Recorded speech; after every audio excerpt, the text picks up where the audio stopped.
Em tempos onde a batalha espiritual se intensifica sobre a terra, o nome do arcanjo Miguel ressurge com força nas Escrituras e nos corações daqueles que discernem os sinais dos últimos dias. Miguel, apresentado pela Bíblia como o anjo mais forte, não é apenas uma figura celestial entre tantas, mas o guerreiro principal de Deus, o comandante das hostes sagradas que se moverão no clímax da história humana.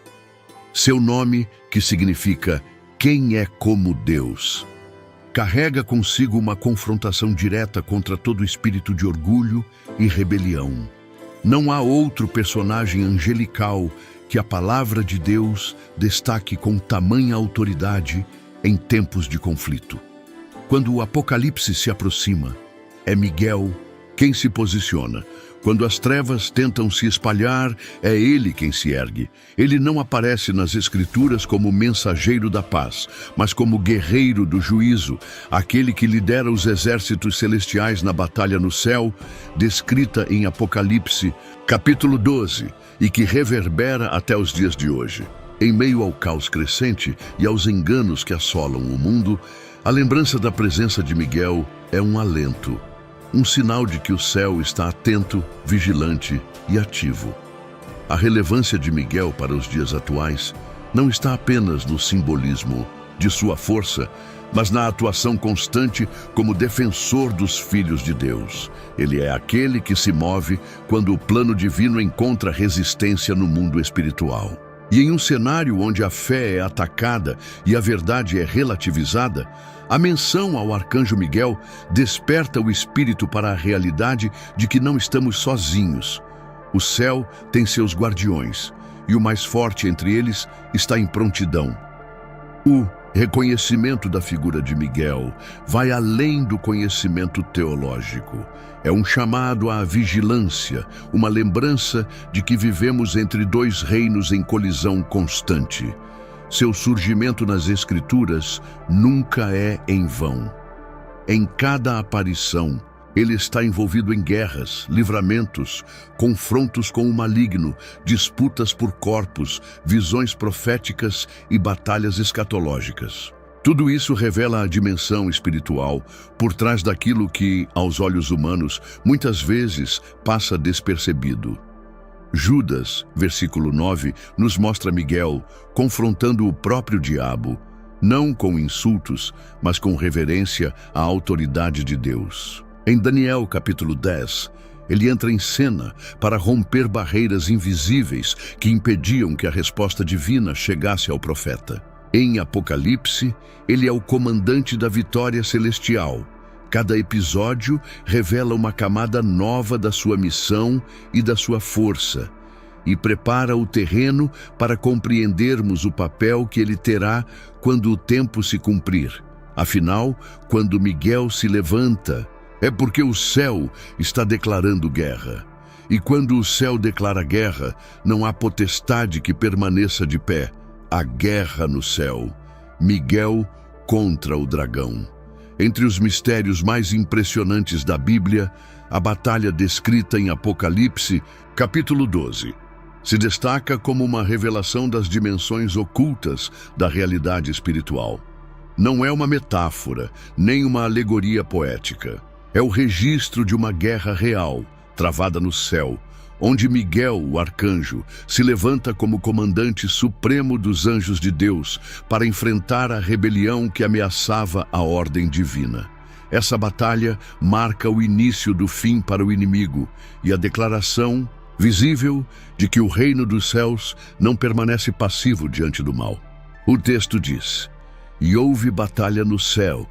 Miguel e os seus anjos batalhavam contra o dragão, e batalhava o dragão e os seus anjos, mas não prevaleceram, nem mais o seu lugar se achou nos céus. E foi precipitado o grande dragão, a antiga serpente, chamada o Diabo e Satanás, que engana todo o mundo. Ele foi lançado na terra e os seus anjos foram lançados com ele." Apocalipse capítulo 12, versículos 7 ao 9. Essa não é uma cena de um futuro distante. É o retrato do momento em que o mal é confrontado com poder. onde Miguel deixa de ser apenas um nome conhecido dos estudiosos e passa a ser o protagonista da batalha espiritual mais decisiva da eternidade. A presença de Miguel nessa guerra não é ocasional. Ele não é convocado, ele se levanta, e isso diz muito sobre seu papel. Ele não age por impulso, mas por ordem. Sua força não é autônoma, é representativa da autoridade do Altíssimo. O dragão, identificado como a antiga serpente, representa a força do engano que desde o Éden tenta perverter o plano de Deus. Satanás, outrora conhecido como Lúcifer, não apenas caiu, mas mobilizou uma multidão de anjos em sua rebelião. A gravidade desse momento é tamanha que a Bíblia declara: não prevaleceram. O inimigo foi vencido antes mesmo que a história da humanidade começasse. A vitória de Miguel é o primeiro selo da derrota final de Satanás. Mas o que essa batalha revela ao coração humano? Que o conflito espiritual é real, constante e que os céus estão engajados. Miguel representa aquilo que os olhos não veem, mas que os céus garantem: proteção, combate, resposta. Ele não está lutando por sua glória, mas por causa da justiça. A batalha travada no céu não ficou no passado. Ela se reflete em cada alma que decide seguir a verdade, em cada coração que rejeita a mentira, em cada vida que escolhe a luz ao invés das trevas. O fato de Satanás ter sido lançado à terra é mais do que uma informação profética.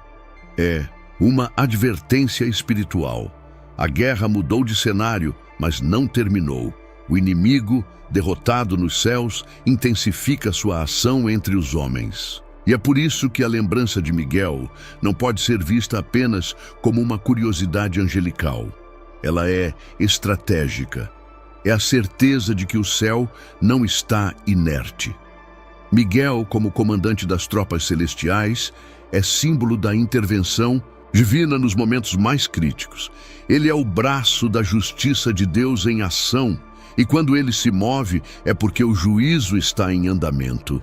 Ao longo das Escrituras, sua imagem sempre aparece em contextos de confronto, revelação ou livramento. Em Apocalipse, ele não apenas derrota o dragão, ele o expulsa, e com ele todos os que o seguiram. Esse expurgo não é apenas físico, mas espiritual. O lugar do inimigo já não existe mais entre os que são fiéis. A atmosfera celeste é purificada, a ordem divina é restaurada. E a narrativa segue para mostrar o impacto dessa vitória não apenas no céu, mas também sobre a terra. Porque ao cair, Satanás traz consigo uma fúria alimentada pela derrota, mas limitada pela soberania divina. E é aqui que o papel de Miguel ganha nova dimensão. Se ele é capaz de vencer nos céus, ele também atua entre nós, mesmo que nossos olhos não percebam. Ele continua liderando o exército dos que combatem pela verdade. E seu nome, que proclama quem é como Deus, permanece ecoando como um lembrete eterno de que nenhuma força criada pode se igualar ao Criador. O céu permanece em movimento. E Miguel segue à frente da linha. Miguel e o corpo de Moisés, um conflito oculto. Há momentos na Escritura em que o silêncio diz mais do que as palavras. E em Judas, versículo 9, encontramos uma dessas passagens que, em poucas linhas, revelam um confronto de proporções espirituais profundas. Mas o arcanjo Miguel, quando contendia com o diabo, disputando acerca do corpo de Moisés, não ousou pronunciar juízo de maldição contra ele, mas disse: "O Senhor te repreenda." Nada mais é dito sobre esse episódio. Nenhuma explicação direta, nenhum detalhe sobre o porquê da disputa. Mas o que está oculto nas entrelinhas é um dos sinais mais reveladores da guerra invisível que se desenrola desde o princípio. Miguel, o mesmo guerreiro que expulsou o dragão dos céus, agora se posiciona diante do inimigo não em nome próprio, mas em nome do Senhor.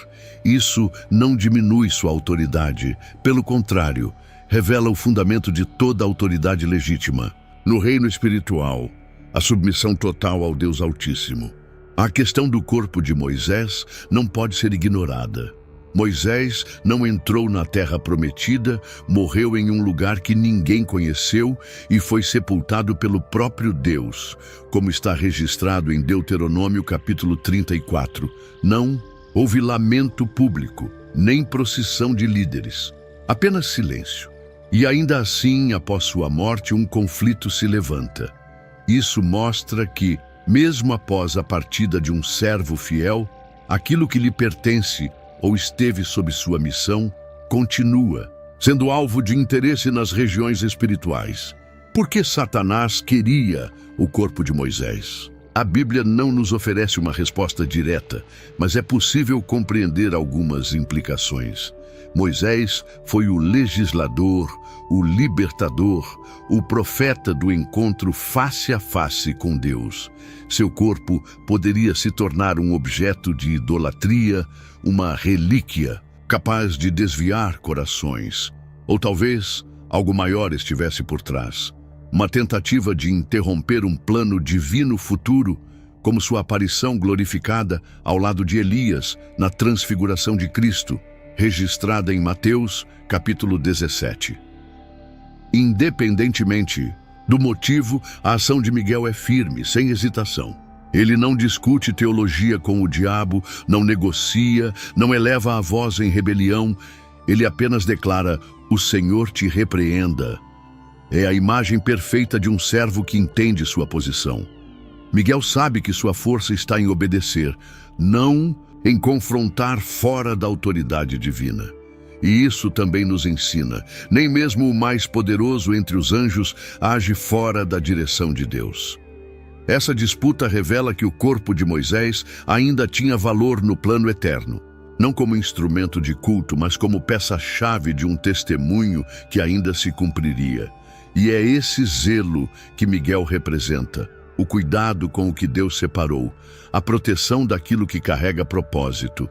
Ele é o guardião dos planos do Altíssimo, mesmo quando esses planos não são revelados aos homens. A atitude de Miguel contrasta diretamente com a ousadia do inimigo. Enquanto Satanás tenta se apropriar do que não lhe pertence, Miguel defende aquilo que Deus selou. E essa diferença define toda a estrutura da guerra espiritual. O diabo age por usurpação, Miguel age por delegação. O inimigo invade, Miguel guarda. E essa guarda não termina com a morte, pois aquilo que é separado por Deus jamais é abandonado. O silêncio em torno desse episódio não deve nos afastar, mas nos atrair. Ele nos convida a enxergar o que não se vê, a reconhecer que há batalhas sendo travadas em dimensões onde o tempo, o espaço e a matéria obedecem a outras leis, onde o que para nós terminou, para o céu, continua sendo parte de um plano maior. E Miguel está lá, como esteve desde o princípio, atento a tudo que Deus chama de sagrado. A missão profética de Miguel para os últimos dias. Há um momento nas Escrituras em que o tempo parece parar e a cortina do invisível se abre.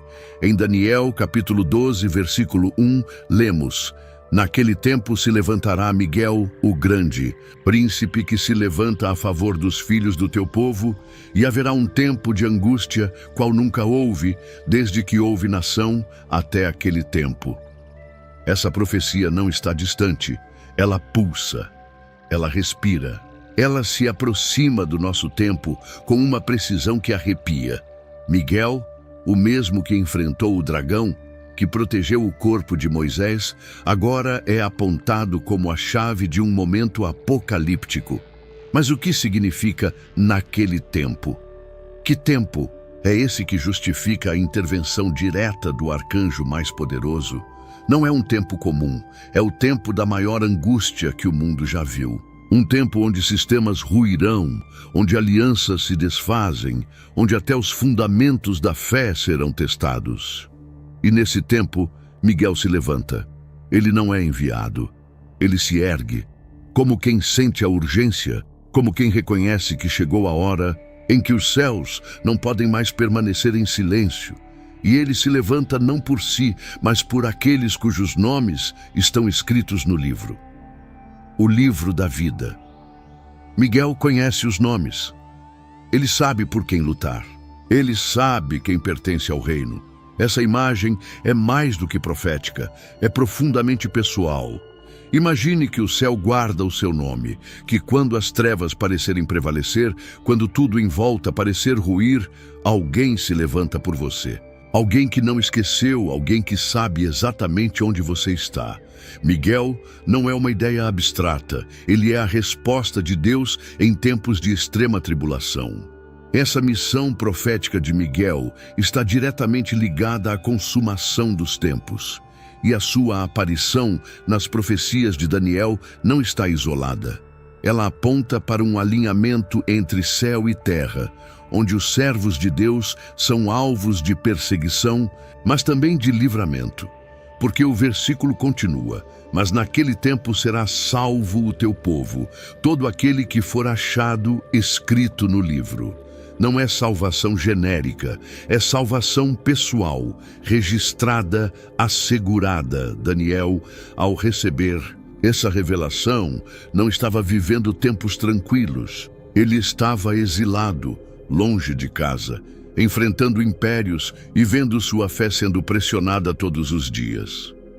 Mas Deus mostra que há uma linha do tempo maior, que o sofrimento não será para sempre, que há um momento específico em que Miguel se moverá novamente, e quando isso acontecer, o livramento virá. A missão de Miguel para os últimos dias é, portanto, a missão da esperança. Ele não vem para anunciar destruição, mas para garantir que no meio da destruição haverá livramento. Ele se levanta para aqueles que permaneceram firmes, mesmo em silêncio, mesmo no anonimato. Ele luta por aqueles que continuam escritos, mesmo quando o mundo tenta apagá-los. Não se trata apenas de Israel, embora essa seja sua missão histórica. Trata-se de todos os que foram enxertados na promessa, todos os que pertencem ao reino, todos os que foram lavados e selados. Miguel representa a lembrança de que, em meio ao caos, o céu ainda tem planos, e não apenas planos, mas soldados, líderes, guardiões. O tempo que virá exigirá mais do que força humana, exigirá fé, discernimento, resistência. E quando os recursos humanos se esgotarem, quando os muros da razão não conseguirem mais conter a invasão das trevas, será então que veremos a glória daquele que foi prometido para o tempo de angústia. Porque não será qualquer tempo, e não será qualquer batalha, mas haverá alguém que se levanta quando os céus decidem agir. Vitória final, o arcanjo na segunda vinda de Cristo. Assim como Miguel se levanta no tempo da maior angústia, ele também se apresenta em um dos momentos mais gloriosos da história, a segunda vinda do Messias. Quando o céu se abrir e o Filho de Deus descer em majestade, a voz que se ouvirá será a do arcanjo. Não como um anúncio comum, mas como o brado de uma vitória eterna. Aquele que liderou guerras celestiais, que protegeu os santos e enfrentou as trevas, agora será o arauto do retorno do Rei. Está escrito em 1 aos Tessalonicenses, capítulo 4, versículo 16.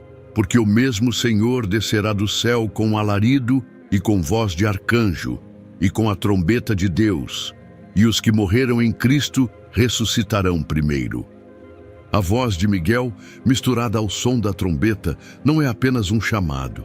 É um sinal profético de que chegou o momento em que tudo será restaurado. O tempo da espera chega ao fim, e os céus se movem em direção à terra com uma força jamais vista. A presença de Miguel nesse evento não é decorativa. Ele representa o poder do céu em movimento.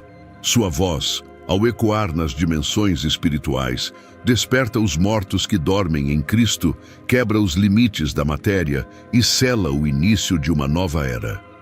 Ele é o guerreiro que anuncia a paz definitiva, o combatente que proclama o descanso, o comandante que abre caminho para que o Senhor reine visivelmente entre os homens.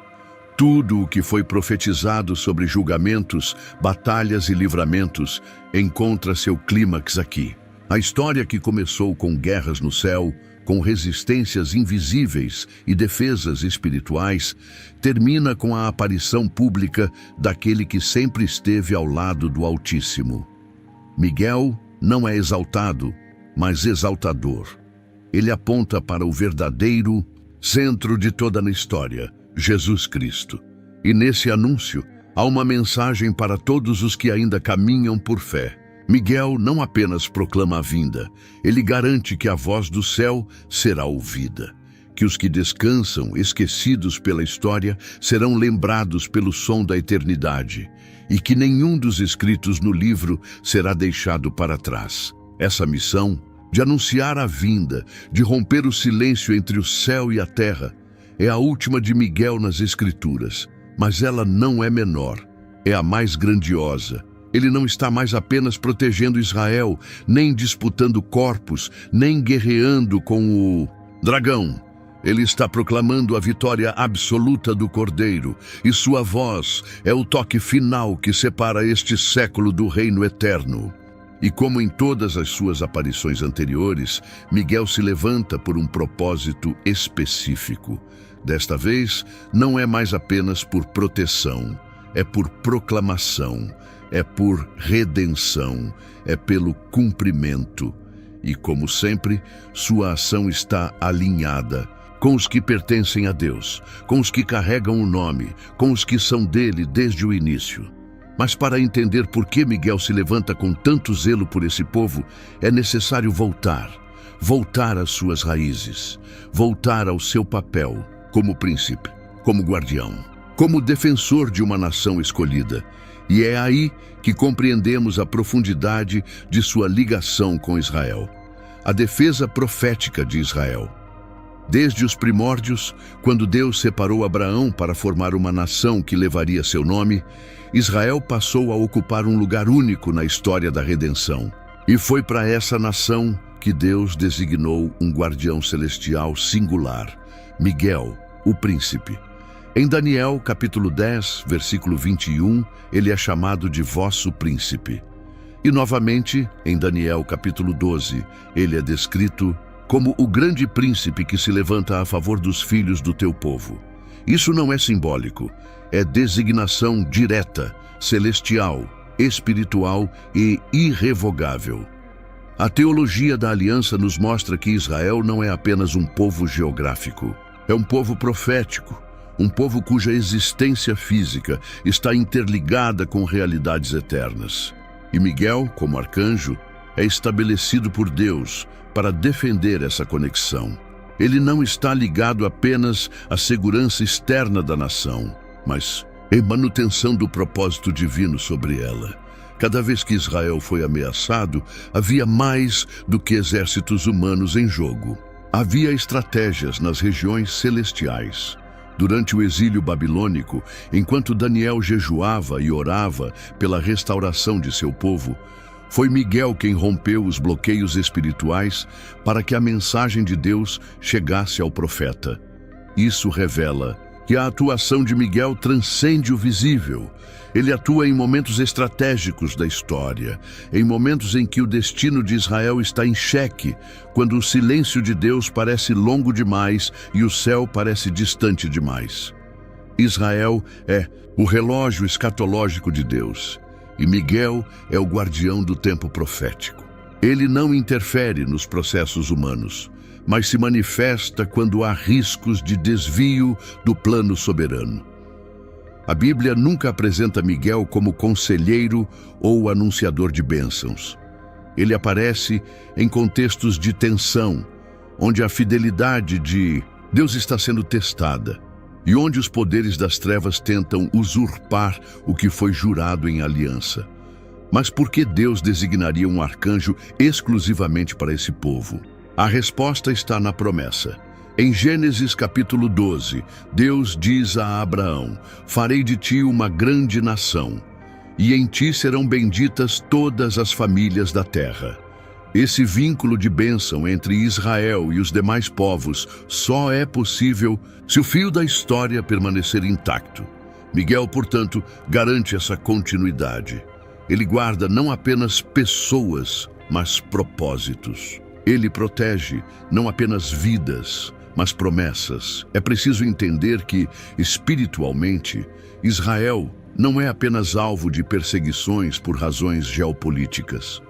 Há um ódio antigo contra esse povo, nascido da serpente, que compreende que o cumprimento final das profecias depende de Israel estar onde deve estar, no tempo certo, no lugar determinado por Deus. E é por isso que Miguel permanece em posição. A atuação dele não está limitada ao passado. Em nossos dias, enquanto nações se organizam, acordos se formam e guerras se insinuam, há movimentos invisíveis sendo executados, há anjos em missão, há forças sendo contidas. E entre esses movimentos, Miguel segue em prontidão. Porque o plano ainda está em curso, porque a restauração ainda está em processo, porque a história ainda não terminou. O que poucos percebem é que essa defesa profética de Israel não é um ato isolado, mas faz parte de uma estrutura celestial muito maior. Miguel atua com precisão, não apenas protegendo um povo, mas intervindo sempre que o reino está prestes a avançar. E uma dessas intervenções mais notórias se deu no exato momento em que um profeta clamava por respostas. Quando Daniel buscava entendimento, houve resistência, mas Miguel não permitiu que a revelação fosse impedida. A ajuda divina a Daniel, o papel de Miguel no mundo invisível. Antes de continuarmos, se este conteúdo tem abençoado sua vida, curta, comente e compartilhe. Seu amém nos comentários faz toda a diferença para alcançarmos mais pessoas.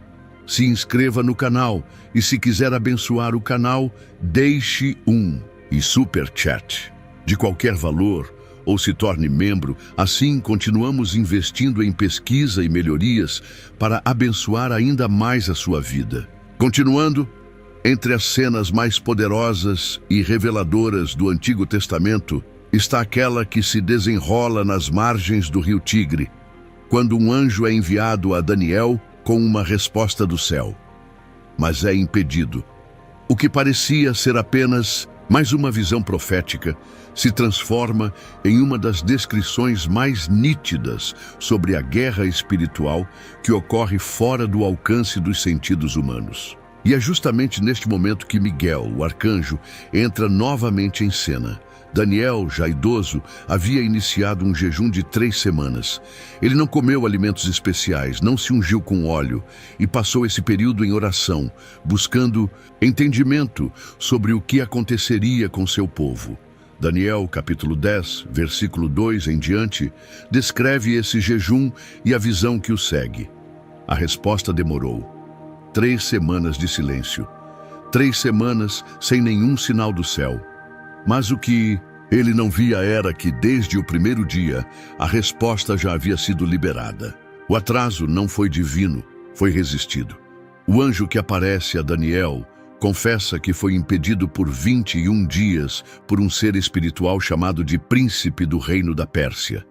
Esse príncipe não era humano, era uma entidade espiritual que atuava sobre a estrutura de um império. Isso nos revela que por trás dos governos, reinos e sistemas deste mundo existem realidades espirituais influenciando decisões, resistindo à verdade e interferindo nos planos celestiais. Até onde Deus permite, é nesse ponto que Miguel aparece. O anjo diz: "Mas eis que Miguel, um dos primeiros príncipes, veio para me ajudar, e eu fiquei ali com os reis da Pérsia." Daniel, capítulo 10, versículo 13. Miguel surge como reforço, como aquele que rompe bloqueios, que desarma resistências, que abre caminhos onde o mal tenta impedir a passagem. E isso não é apenas um ato de guerra, é uma demonstração da estrutura hierárquica do céu, onde cada missão tem um designado e onde o comando espiritual é cumprido com precisão e santidade. A profundidade teológica desse evento está no entendimento de que nem toda oração é respondida sem oposição, e que o silêncio de Deus nem sempre é ausência, mas muitas vezes é o som de uma batalha sendo travada em nosso favor. Miguel não está apenas defendendo Israel, ele está garantindo que a verdade de Deus chegue aos corações certos no tempo determinado. Ele é o canal de passagem quando as trevas tentam bloquear a revelação. Daniel, embora profeta, não teve visão do que ocorria nos céus. Ele jejuava em terra, enquanto o céu guerreava por ele. Isso nos ensina que não é necessário ver o que está acontecendo para que Deus esteja agindo. A fé que se mantém constante durante o silêncio é a fé que ativa o mover dos céus. E Miguel responde a essa fé. Ele age por ordem, mas também por propósito. E o propósito, neste caso, era garantir que Daniel recebesse a revelação que mudaria a percepção escatológica da humanidade. A figura de Miguel, então, se torna ainda mais precisa. Ele é o anjo da intervenção estratégica, aquele que aparece quando a comunicação entre o céu e a terra é ameaçada. O inimigo, ao perceber que Daniel estava prestes a receber a chave para interpretar o futuro, levantou barreiras. Mas Miguel, com autoridade superior, rompeu essas barreiras, não apenas libertando o anjo, mas também restaurando o fluxo da profecia. Quando finalmente o anjo entrega sua mensagem, Daniel está exausto. Ele não tem forças, suas palavras falham, seu corpo desfalece, mas o anjo toca em seus lábios, o fortalece e o capacita a ouvir. É uma cena que revela a fragilidade humana diante da glória celestial. E ainda assim, Deus considera digno um servo frágil de receber palavras vindas do trono eterno. E é isso que Miguel protege. Ele protege a comunicação entre Deus e seus escolhidos. Ele protege o processo revelatório. Ele guarda a ponte entre o que é eterno e o que é temporal. A missão de Miguel aqui não termina com a entrega da mensagem. O anjo declara que, após falar com Daniel, ele voltaria à batalha. A guerra espiritual continua, mesmo após a revelação, porque a verdade revelada precisa ser sustentada espiritualmente para que frutifique. E esse é o tipo de missão que revela a grandeza de Miguel. Ele não apenas abre o caminho, ele permanece vigiando enquanto a palavra germina. E essa permanência é essencial para entender como o mal se espalhou desde os primeiros dias, como a rebelião espiritual que começou nos céus encontrou solo fértil entre os homens.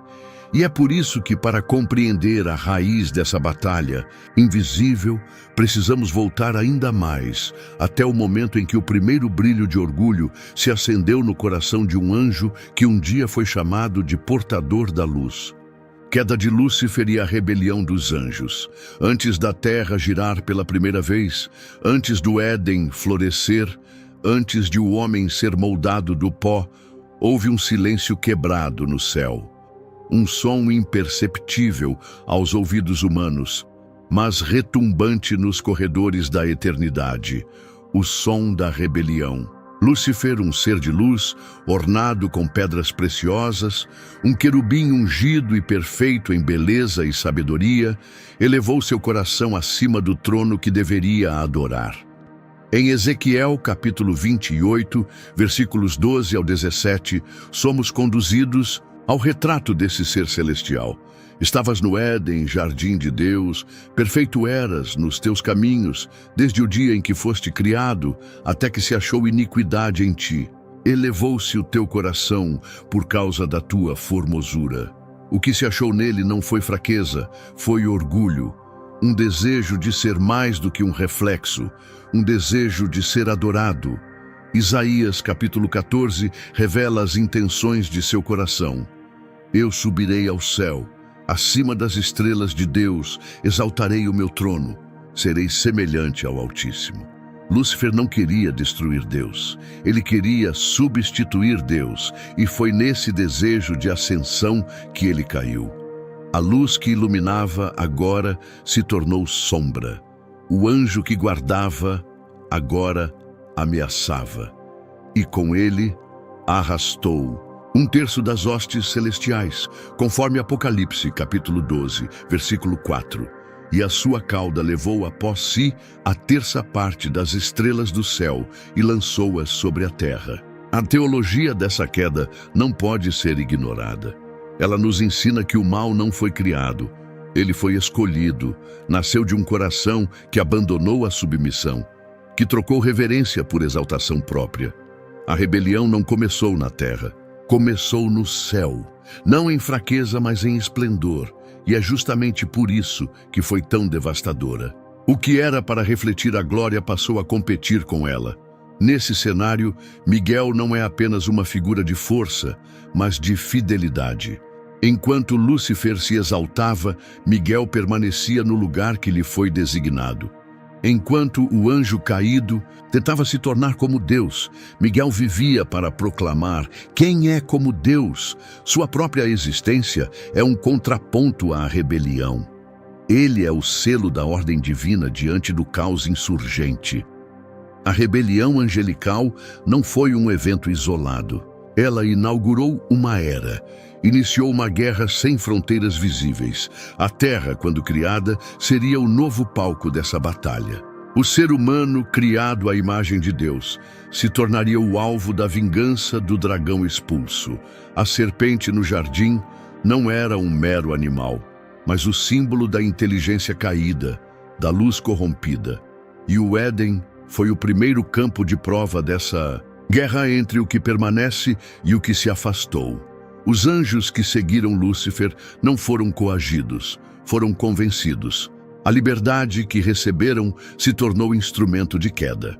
E o julgamento que paira sobre eles é absoluto, pois se Deus não poupou os anjos que pecaram, mas os lançou no inferno, entregando-os às cadeias da escuridão, ficando reservados para o juízo. 2 de Pedro, capítulo 2, versículo 4. A queda de Lúcifer foi a ruptura de uma estrutura, a fragmentação de um ambiente onde antes tudo era harmonia, mas ela também foi o nascimento da vigilância. A partir dali, o céu se tornou ainda mais ativo, mais estratégico, mais intencional, porque o mal não retrocede sozinho. Ele precisa ser resistido, combatido, confrontado, e é por isso que Miguel permanece à frente.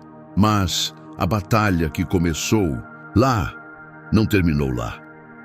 Ela desceu à terra, arrastando com ela o peso de uma fúria antiga. E é nesse cenário, entre ruínas espirituais e conflitos proféticos, que se aproxima o confronto final. Um campo de guerra onde Miguel não lutará sozinho, mas liderará as forças celestes em direção à vitória, num dia que já foi escrito, mas ainda não chegou. A continuação da guerra na terra até o Armagedon. Quando Lúcifer foi expulso do céu, sua derrota não significou o fim da batalha. Pelo contrário, ela marcou o início de uma nova fase. Uma fase em que o campo de guerra se deslocou dos céus para a terra.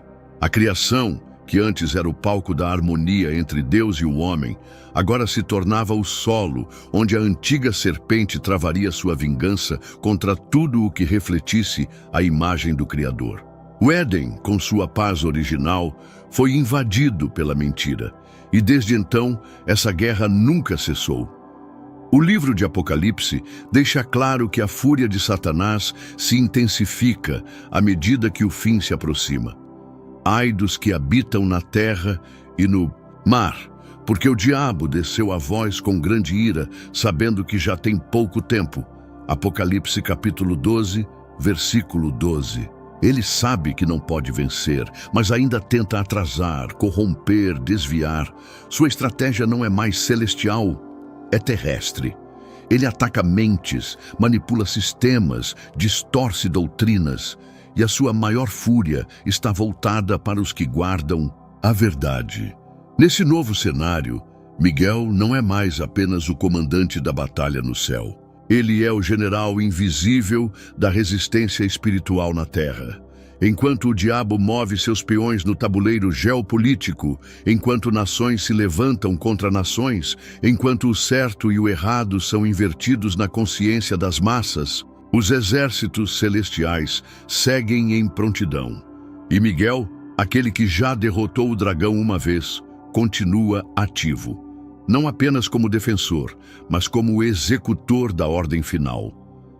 A Bíblia aponta para um momento específico, conhecido como Armagedon, um conflito global, espiritual, definitivo, um campo de guerra onde convergem não apenas os exércitos das nações, mas também as forças invisíveis que os influenciam. Apocalipse capítulo 16, versículo 16, diz: "E os ajuntaram", no lugar que em hebraico se chama Armagedon. Não é apenas um local geográfico, é a culminação de todas as guerras anteriores, o ponto de convergência entre a rebelião antiga e o juízo eterno.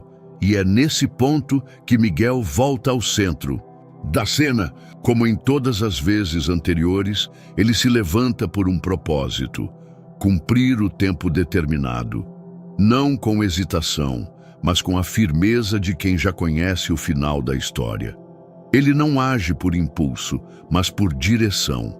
E sua missão não será mais defender, será executar, porque no Armagedon não há mais espaço para resistência. É o dia em que as trevas serão julgadas sem apelação. Mas mesmo antes desse confronto final, a guerra já é sentida. Cada batalha que enfrentamos, cada tentação que resistimos, cada verdade que defendemos, faz parte dessa guerra maior. A Terra está em meio a um conflito milenar que muitos não percebem. E é por isso que o papel de Miguel é tão necessário. Ele não apenas participa da batalha, ele garante que o céu jamais fique em silêncio enquanto a terra geme. A escatologia bíblica não pinta um fim fácil, mas também não deixa dúvidas sobre o resultado. Miguel não luta por incertezas, ele luta com a certeza de que a vitória já está decretada. Ele se move não por medo, mas por autoridade. E à medida que os sinais se multiplicam e os tempos se aceleram, sua presença se torna cada vez mais próxima, invisível, mas presente, silenciosa, mas letal para o inimigo. E assim como ele se moverá no Armagedon, ele já está se movendo agora. Porque antes da vitória pública, há uma batalha sendo travada no segredo, e nesse segredo ele lidera o exército mais poderoso do universo, um exército que jamais falha, um exército que avança até o dia em que o céu deixará de guerrear, porque a paz será definitiva, a força imparável dos anjos de Deus. Nos bastidores da história humana, há forças que excedem em glória, em poder e em fidelidade. Anjos que não dormem, que não se cansam, que não hesitam.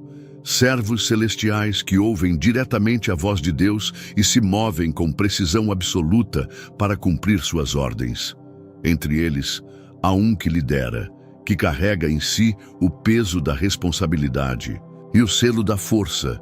Miguel não é apenas o mais mencionado, ele é o mais mobilizado, o anjo que se move quando o reino está para avançar, quando a justiça precisa ser estabelecida, quando o plano de Deus não pode mais ser adiado. O salmista já reconhecia essa realidade espiritual quando escreveu: "Bendizei ao Senhor, vós, anjos seus, poderosos em força, que cumpris as suas ordens, obedecendo à voz da sua palavra." Salmo 103, versículo 20. Não, é uma força bruta, é uma força obediente, é um poder que se submete. Os anjos do Senhor não agem por vontade própria, eles não tomam decisões autônomas. Eles aguardam a direção da palavra e, quando ouvem, movem-se com fúria santa contra tudo o que se opõe à vontade do Pai. É por isso que são invencíveis. Não por serem independentes, mas por serem absolutamente dependentes. Eles não falham, porque não agem fora do tempo. Eles não recuam, porque não enfrentam com suas próprias armas. O céu inteiro se move através deles, e Miguel, como comandante, lidera esse exército não com gritos, mas com autoridade. Ele não é apenas forte, ele é alinhado, e por isso é imparável. A Escritura não romantiza os anjos. Ela os apresenta como mensageiros, guerreiros, executores. Eles são os que fecham a boca dos leões, que tocam as trombetas do juízo, que ferem os exércitos inimigos, que abrem prisões, que anunciam nascimentos e também selam destinos. E quando Miguel está entre eles, sua presença é indício de que algo grande está sendo estabelecido no mundo dos homens. É importante lembrar que os anjos não servem aos nossos desejos. Eles não estão à disposição da vontade humana. Eles respondem à ordem de Deus. Mas quando um justo ora, quando um servo clama, quando o povo de Deus se levanta com arrependimento e fé, há movimentação. Porque os anjos guardam os que temem o Senhor.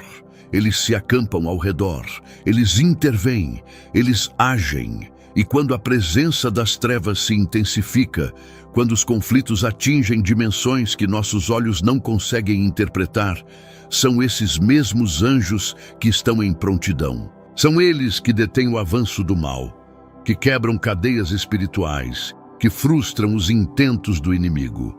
E entre eles está Miguel, pronto para a guerra, mas também pronto para a voz.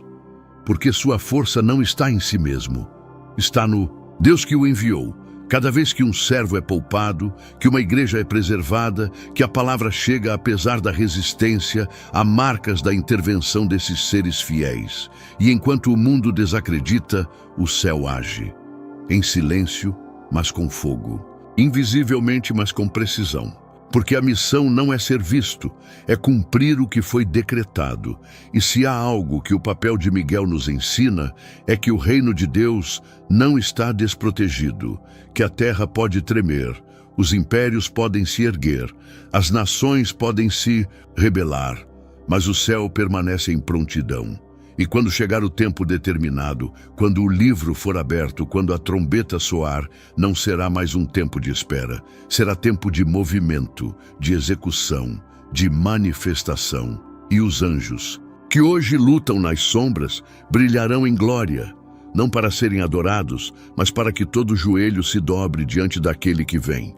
Porque a guerra espiritual tem um fim, e a vitória já foi selada. Quando olhamos para tudo o que foi revelado sobre Miguel, o arcanjo, não estamos apenas diante de um anjo poderoso. Estamos diante de um testemunho vivo da fidelidade do céu.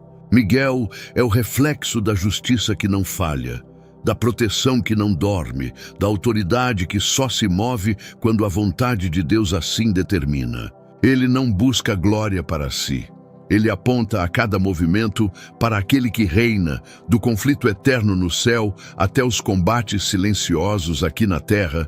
Sua missão tem sido a mesma: preservar o plano de Deus, proteger os escolhidos, anunciar a vitória. Miguel aparece em momentos-chave da história bíblica, e sua aparição é sempre um sinal de que o céu está agindo, que Deus está presente, que a guerra espiritual não é uma metáfora, mas uma realidade invisível sustentada por mãos celestiais. E ao longo de tudo que ouvimos, há um fio condutor, o cuidado de Deus pelos seus. Um cuidado que começa antes de nascermos, que atravessa a história, que se move no invisível e que culmina na certeza de que, no fim, a luz vence. A justiça vence. O Cordeiro reina. Essa história não é sobre Miguel, é sobre o Deus que o levantou, e é sobre você, sobre o quanto você é precioso para que o céu se mova com tanta intensidade, sobre o quanto Deus deseja que você esteja de pé quando tudo ao redor desmorona, sobre o quanto Ele ainda te chama. Talvez você esteja ouvindo tudo isso e percebendo que se afastou, que o fogo esfriou, que a guerra te desgastou. Ou talvez nunca tenha entregado seu coração a Cristo. Mas hoje, agora, enquanto ouve essa mensagem, você sente que é hora de voltar. ou de começar. E se esse é o seu momento, se essa é a sua decisão, não adie. Hoje, se você deseja se reconciliar com nosso Salvador Jesus Cristo por ter se afastado dos caminhos, ou quer iniciar uma nova jornada rumo à salvação eterna, comente aqui embaixo: eu te aceito, Senhor Jesus, como meu único e suficiente Senhor e Salvador da minha vida. E se essa mensagem falou ao seu coração, comente amém aqui embaixo. Isso não apenas fortalece sua fé, mas ajuda essa palavra a alcançar mais vidas, porque o mundo precisa ouvir. Precisa saber que há uma guerra em andamento, mas também que há um Salvador que venceu e que mesmo agora está com os braços abertos para te receber. Compartilhe essa mensagem. Alguém precisa ouvir isso hoje. Que o Senhor te guarde e que Miguel permaneça em prontidão, porque você é amado, você é escolhido e o céu ainda está lutando por você. Até a próxima.